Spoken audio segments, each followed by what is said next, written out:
Ang sa akin nagmamahal, tutupad sa aking aral, ama't ako'y mananahan. Alleluia, alleluia, alleluia, alleluia, alleluia, alleluia.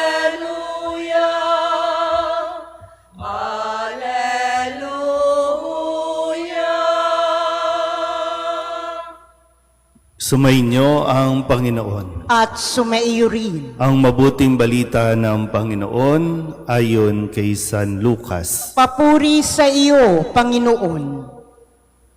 Noong panahong iyon, sinabi ni Jesus sa kanyang mga alagad, walang mabuting punong kahoy na namumunga ng masama, at walang masamang punong kahoy na namumunga ng mabuti. Nakikilala ang bawat punong kahoy sa pamamagitan ng kanyang bunga, sapagkat hindi nakapipitas ng igos sa puno ng aroma, at di rin nakapipitas ng ubas sa puno ng dawag. Ang mabuting tao ay nakapagdudulot ng mabuti, sapagkat tigib ng kabutihan ang kanyang puso. Ang masamang tao ay nakapagdudulot ng masama, sapagkat puno ng kasamaan ang kanyang puso. Sapagkat kung ano ang bukang bibig, siyang laman ng dibdib. Tinatawag ninyo akong Panginoon, Panginoon, ngunit hindi naman ninyo ginagawa ang sinasabi ko. Ipakikilala ko sa inyo kung kanino natutulad ang bawat lumalapit sa akin, nakikinig ng aking mga salita, at nagsasagawa ng mga ito.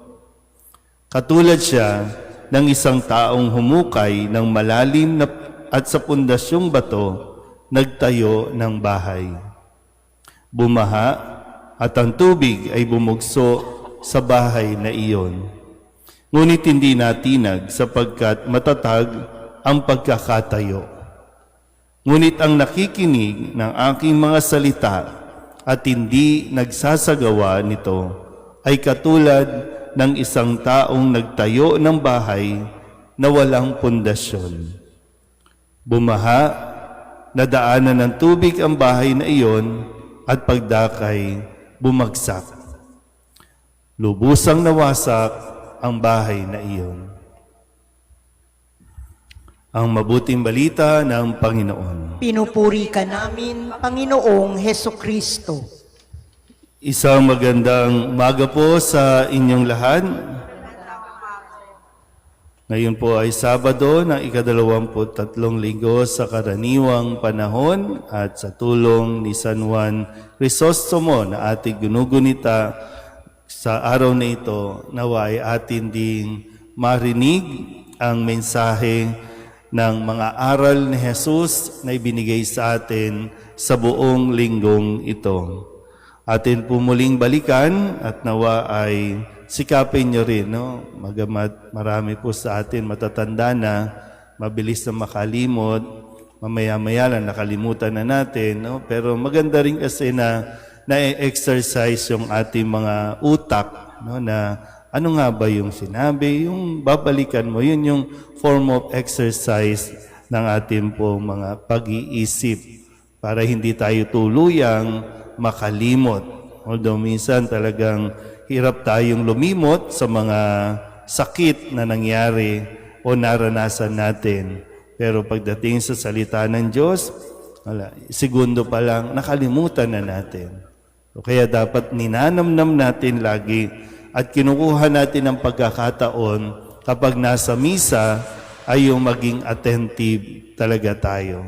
Maganda rin, bago kayo pumunta dito, ay binabasa nyo na kung ano ang ating pong mga pagbasa. No? Dahil minsan pumapalya ang ating sound system, kung hindi man, pumapalya yung mga nagbabasa. No? Minsan pagpare, hindi na malinaw magsalita. No?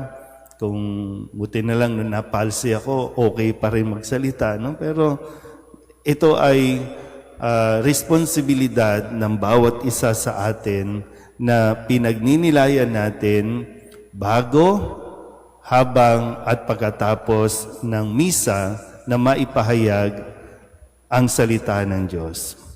Noong Lunes, sa pagdiriwang natin ng kapistahan ng kapanganakan ng mahal na Birhen, ipinahayag dito na ang isang dalaga ay maglilihi at manganganak ng isang lalaki at tatawaging Emmanuel, ang kahulugay na sa atin ang Diyos. Emmanuel, yun yung kahulugan ng pangalan na ibinigay kay Jesus. Emmanuel, kasama natin ang Diyos. So tandaan natin, kasama natin ang Diyos. Noong Martes, sa pagpapahayag din ni Jesus, sa dami ng mga sumasama sa kanyang mga alagad, na gustong maging alagad ni Jesus, siya ay pumili ng 12 at bago niya pinangalanan ang 12 apostol, siya ay umahon sa isang burol at magdamag doong nanalangin. Yung pananalangin, hindi ito dapat ipagwalang bahala, kundi lalo tigit bigyan ng importansya na maging bahagi ng ating pong mga desisyon o mga ginagawa sa buhay.